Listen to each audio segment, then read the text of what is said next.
We can pay her half your salary, Brian laughed, leaning back in his chair. It's just business, Aurora. Nothing personal. I stared at him across his desk, the birthday card my colleagues had signed for me just hours earlier still tucked in my purse. The shock must have been evident on my face because he quickly continued. Look, Heather's been here 6 months now. You've trained her well. The pharmaceutical database system is running smoothly, and frankly, we don't need 2 people doing one job. Heather knows the basics, I said slowly, trying to keep my voice steady. But she doesn't understand the integration points. The system architecture, double quotes. Brian waved his hand dismissively. All documented in your process manuals, right? That's what I pay you for. Besides, young talent brings fresh perspectives. The industry's evolving. My name is Aurora Chen, 41 years old, and until 5 minutes ago, I was the Senior Database Integration Specialist at Medisync Pharmaceutical Services. For 3 years, I'd designed and maintained the complex system that tracked drug trials across multiple platforms, connecting research data with regulatory submission requirements for pharmaceutical companies across the country. When Brian hired Heather 6 months ago, I'd welcomed the help. The system had grown increasingly complex, and having someone manage the day-to-day operations would free me up to implement improvements I'd been planning for months. I'd spent countless hours training her, carefully walking her through the standard procedures, though there hadn't been time to cover the underlying architecture, the invisible connective tissue that made everything work seamlessly. I need your keycard and passwords before you leave today, Brian continued, sliding a severance agreement across the desk. 2 weeks' pay, standard confidentiality clauses. I scanned the document, the words blurring slightly. Today is my birthday, I said, the statement sounding hollow even to me. Brian had the decency to look uncomfortable for a moment. Sorry about the timing. HR picked the date. I signed the agreement mechanically, then stood up. Heather will need the emergency protocols for when systems don't synchronize properly. They're not in the documentation. I'm sure she'll figure it out, Brian replied, already checking his phone. She's quite resourceful. As I packed my desk, Heather approached, her expression a mixture of sympathy and awkwardness. I'm really sorry, she whispered. I had no idea this was happening. I nodded, not trusting myself to speak. As I handed her my system notebook, a notification popped up on my computer screen. Database sync error on client trial DRX 1429, manual resolution required. I started to explain the error, but Brian appeared, ushering me toward the exit. Heather's got this, he said firmly. It's time for you to go. I smiled tightly. Good luck, I said, meaning it more sincerely than either of them could possibly understand. My path to Medisync began after 15 years in database architecture. I'd built systems for insurance companies, retail chains, and finally, the pharmaceutical industry, where data integrity could literally be a matter of life and death. Clinical trial information had to be seamlessly integrated across research platforms, regulatory submission systems, and client dashboards, with zero margin for error. When Medisync recruited me, they were struggling with an outdated system that frequently crashed. Within 6 months, I'd redesigned their entire architecture, creating a robust integration framework that accommodated their complex needs while maintaining regulatory compliance. Client satisfaction scores rose dramatically, and the company landed 3 major pharmaceutical contracts based largely on the strength of their innovative data management solutions I had built from the ground up. Brian Morgan became my manager a year ago when the previous director retired. He had a background in sales rather than technology, which initially concerned me, but I tried to be open-minded. He spoke constantly about optimization and streamlining operations, often questioning why processes couldn't be simplified. These verification steps seem excessive, he'd comment during review meetings. Couldn't we eliminate some of these redundancies? I'd patiently explain that what looked like redundancy was actually essential error-catching architecture. The system's strength lay in its multiple verification points that prevented data corruption from cascading through interconnected databases. Brian would nod, but I could tell he wasn't fully grasping the technical nuances. Still, I believed his business perspective complemented my technical expertise, and we maintained a cordial professional relationship. When he hired Heather, fresh out of college with a computer science degree but no real-world experience, I didn't object. Training a junior colleague seemed reasonable, and I enjoyed sharing my knowledge. Heather was eager and quick to learn the operational procedures, though she sometimes grew impatient with details. "Do we really need to run all these verification queries?" she'd ask. "It adds an hour to the process." "That hour prevents weeks of potential disaster recovery," I'd explain. "The system is more fragile than it appears." In recent weeks, I'd noticed Brian and Heather in frequent private meetings. I assumed they were discussing her professional development, perhaps planning to expand her responsibilities. I even prepared additional training materials, anticipating that she might take over some of my routine tasks. What I didn't anticipate was becoming completely expendable. In retrospect, the signs were there. Brian's increasing questions about whether my processes could be streamlined, his interest in detailed documentation, the gradual exclusion from strategic meetings. But I'd been too focused on improving the system and training my replacement to see what was happening. The morning after my unceremonious termination, I woke to a string of LinkedIn notifications. News of my departure had apparently spread quickly through professional circles. 3 former colleagues had sent messages expressing shock and asking if I was looking for new opportunities. I spent the day updating my resume and researching positions, trying to focus on the future rather than dwelling on the humiliation of being escorted from the building on my birthday. By evening, I'd lined up 2 promising interviews for later in the week. The pharmaceutical data integration field was specialized enough that experienced architects were always in demand. My phone rang just after dinner. It was Jacob, a developer from my former team at MediSync. "Aurora, I know you probably don't want to talk about work, but I'm stuck on something," he said, his voice tight with stress. "The DRX 1429 trial database is showing inconsistencies after the routine Sunday update. I've tried everything in your documentation, but nothing's working." I remembered the error notification I'd seen just before leaving. "Did you run the verification sequence on the secondary tables?" I asked. "Yes, but the systems aren't reconciling. Heather said to just force an override, but that doesn't seem right." I winced.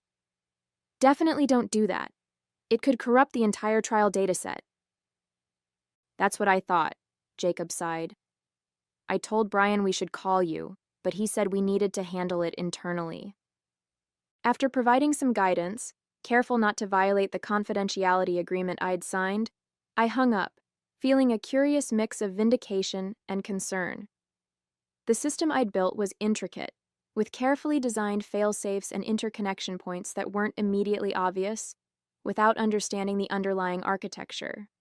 2 more calls came in that evening from different team members, each describing escalating problems. Apparently, Heather had indeed attempted to force an override, which had triggered cascading errors across multiple client databases. The team was now in emergency mode, trying to prevent data corruption from spreading. I declined to answer the 4th call, which came from Brian's number just before midnight. The next morning, a Tuesday, I had an early interview with PharmaDirect, one of MediSync's competitors. The hiring manager, impressed with my portfolio, asked why I'd left my previous position. "Restructuring," I said simply. "They decided to streamline the database management team." He looked skeptical.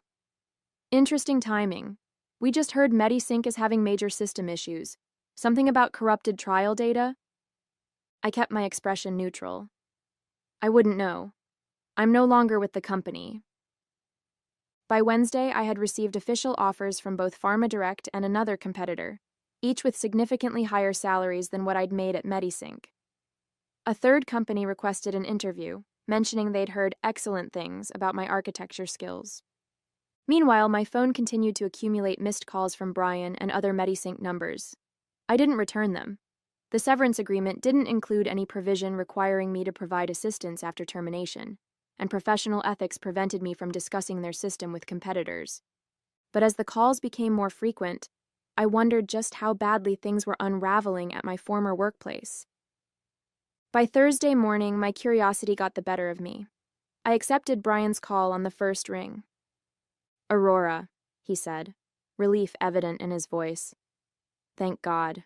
We have a situation." "So I've heard," I replied neutrally. "Look, I'll be direct.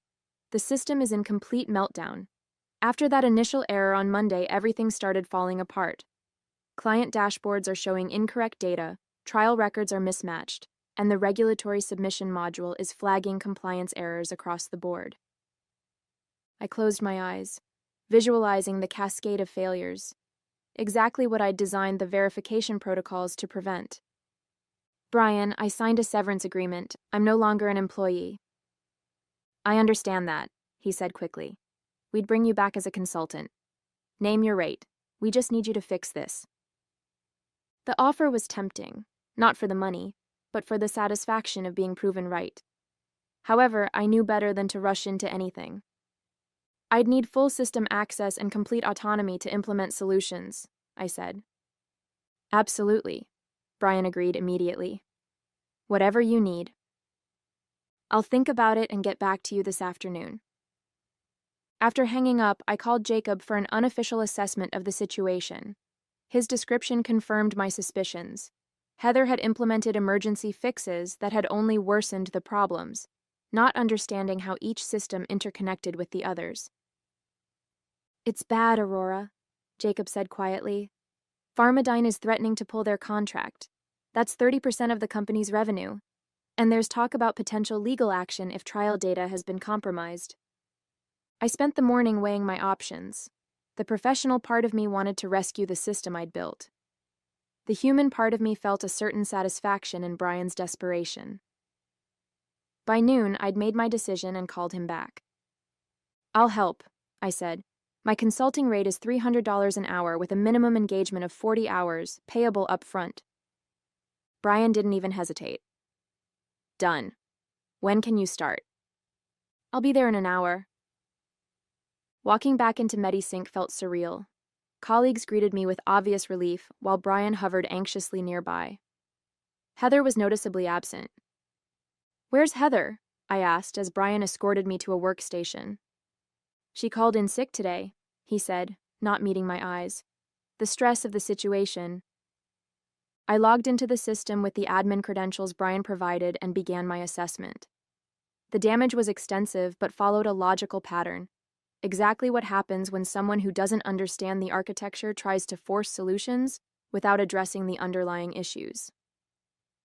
By late afternoon, I had stabilized the most critical systems and developed a recovery plan for the rest. Brian checked in frequently, each time more relieved as progress became evident. "You're a lifesaver," he said during one such visit. "I don't know what we were thinking, letting you go." I continued working without responding. The comment wasn't worth acknowledging. As I was preparing to leave for the day, Brian approached with a folder. "I've been authorized to offer you your job back," he said, pushing the documents toward me, "with a 15% raise and a more senior title." I glanced at the offer letter without touching it. "I'll consider it after we resolve the current crisis." "Of course," he nodded eagerly. "Take your time." But as I gathered my things, I noticed an email on Brian's open laptop on the desk beside me. It was from the CEO, with the subject line, "Transition plan once system is stabilized." The visible preview text read, "Get everything documented properly this time before we make any changes." I felt a chill. They weren't offering my job back out of recognition of my value. They simply needed me to repair the system and document everything so thoroughly that even Heather could maintain it. Then they'd discard me again. The decision I thought I had was just another illusion. The next morning, I arrived early to continue my recovery work. The system was responding well to my corrections, and I estimated another 2 or 3 days before everything would be fully functional again. I worked methodically, carefully documenting each step, not for Brian's future transition plan, but for my own records. Around midday, the CEO, Victoria Winters, stopped by my workstation. Aurora, I can't tell you how pleased we are that you've returned to help us through this crisis, she said warmly. Brian speaks very highly of your expertise. I nodded politely, continuing to type. The system should be stable by Monday. Wonderful. And I understand Brian has discussed your potential return to a permanent position. He mentioned it, I replied, keeping my focus on the screen. Victoria's smile tightened slightly at my lukewarm response. Well, we'd be delighted to have you back on the team. Perhaps once this situation is resolved, we could discuss the specifics over lunch. Perhaps, I agreed noncommittally. After she left, I took a short break, stepping outside for fresh air. As I scrolled through my phone, a message appeared from an unfamiliar number. Aurora, it's Heather. Can we talk? It's important. Curious, I agreed to meet her at a coffee shop across the street during my lunch break. When I arrived, Heather was already there, looking pale and nervous. Thank you for coming, she said as I sat down. I've been trying to decide whether to tell you this. Tell me what? Heather glanced around before leaning forward. The system failure wasn't an accident. At least, not entirely. I felt my body go still. Explain. Brian asked me to implement some optimizations to the system last week, changes that would streamline the verification processes. He said you had approved the concept but were too busy to implement it yourself. I never approved any such changes, I said, my voice tight. I realized that later, Heather admitted. When things started going wrong on Monday, I told Brian we needed to call you immediately.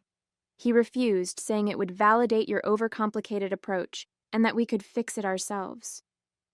She pulled out her phone and showed me a text exchange with Brian from Monday morning. His messages clearly instructed her to attempt fixes without contacting me, even as she expressed increasing concern about the escalating problems. By the time he finally decided to call you, I was having panic attacks. I couldn't sleep knowing what we'd done to the system, what I'd done by trusting him. Why are you telling me this now? I asked. Heather's eyes filled with tears. Because they're planning to blame me for everything. Yesterday, HR called me in and said they're conducting an investigation into procedural violations that led to the system failure. Brian told them I made unauthorized changes against his instructions. The pieces fell into place with sickening clarity. Brian had deliberately undermined the system architecture I'd built, likely to prove that his streamlined approach was superior. When everything collapsed, he needed me to fix it. But afterward, Heather would take the fall, and he would emerge as the manager who handled the crisis. I have the job offer from PharmaDirect, Heather continued. I was going to accept it before all this happened. Now Brian's threatening to give me a negative reference if I leave. He says he'll make sure I can't work in pharmaceutical data anywhere. I felt a surge of anger, not just for myself now, but for Heather too. She was younger and less experienced, but she didn't deserve to be manipulated and scapegoated. Forward me those texts, I said, my mind racing.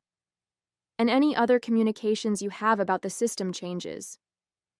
As Heather compiled the evidence, I realized I had a decision to make. I could walk away with my consulting fee and one of my new job offers, leaving MediSync to its toxic culture. Or I could take action that might help Heather and perhaps other employees, while exposing Brian's sabotage. The choice was obvious. Back at MediSync, I continued the recovery work with renewed purpose. While my hands fixed the technical issues, my mind developed a different kind of solution.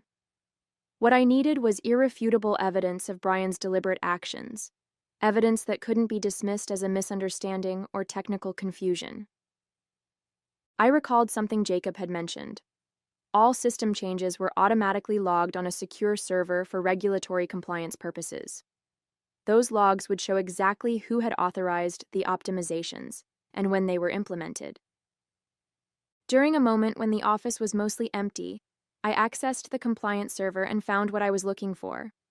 The logs clearly showed Brian had used his administrative override to approve significant changes to the verification protocols, changes that directly contradicted the system architecture documentation.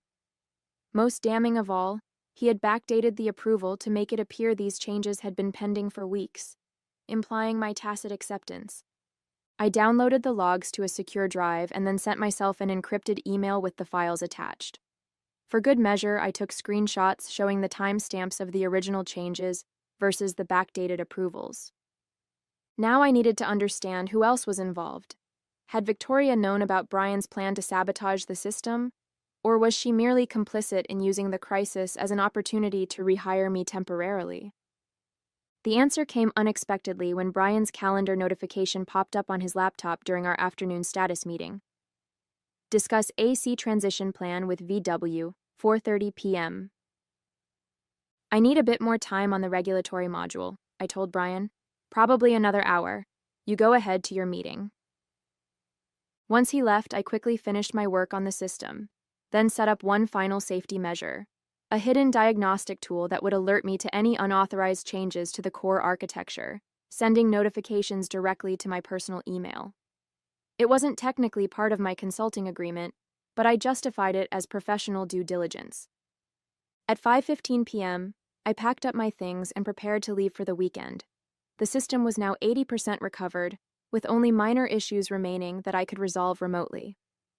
As I passed the conference room, I heard Brian's voice rising in frustration. But she's fixing everything.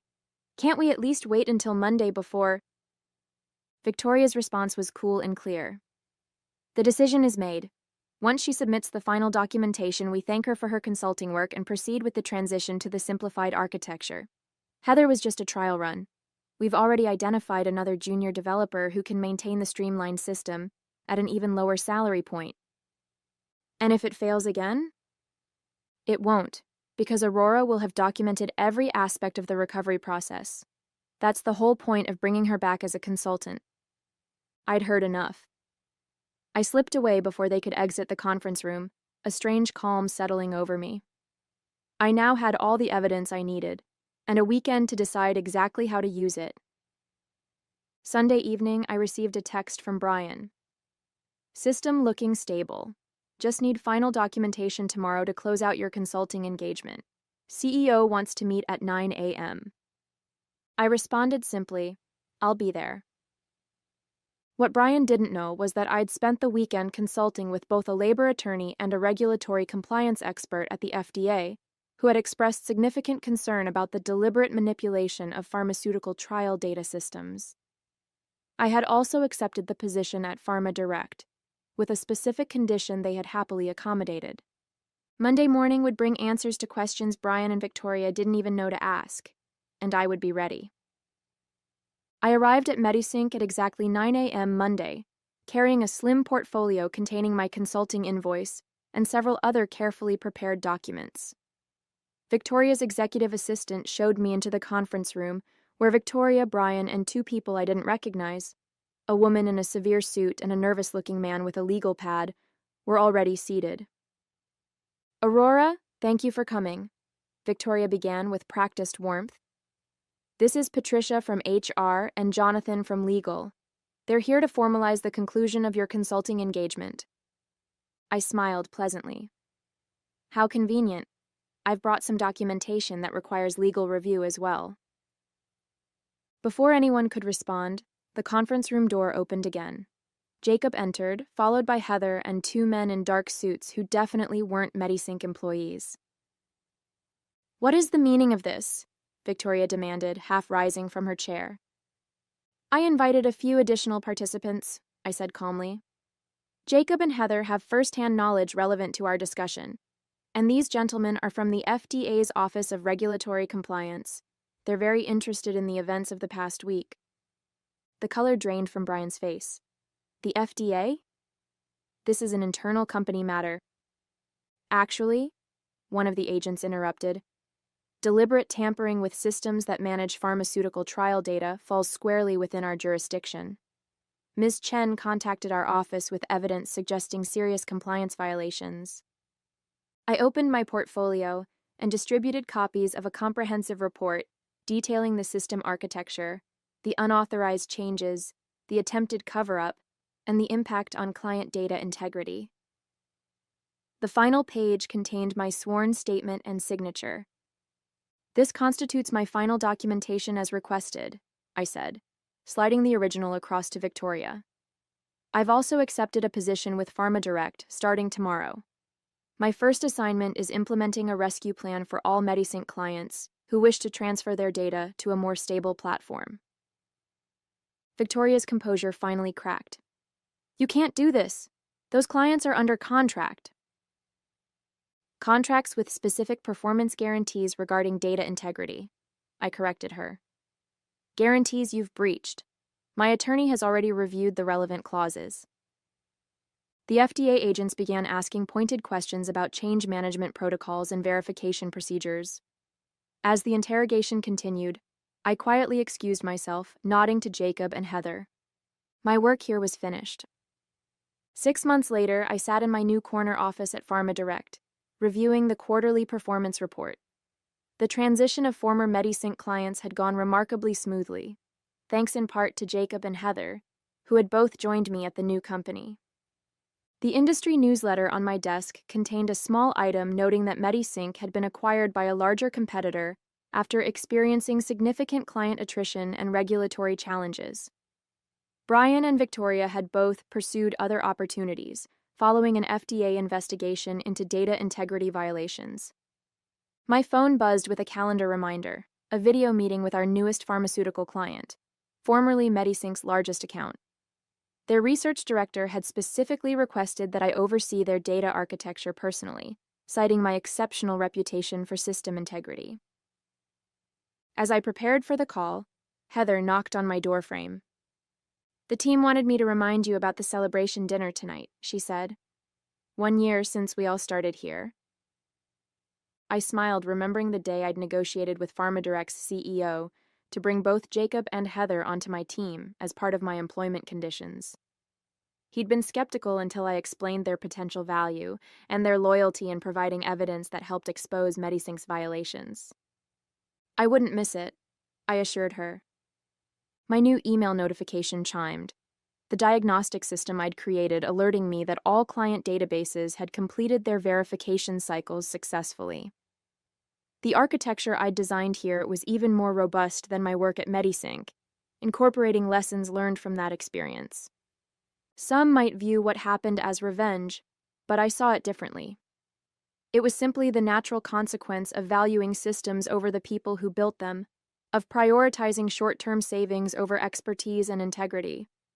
In the end, I hadn't needed to destroy MediSync. Their own short-sightedness had done that quite effectively without my help. I closed the performance report and prepared to meet with our newest client, ready to demonstrate once again the value of doing things right.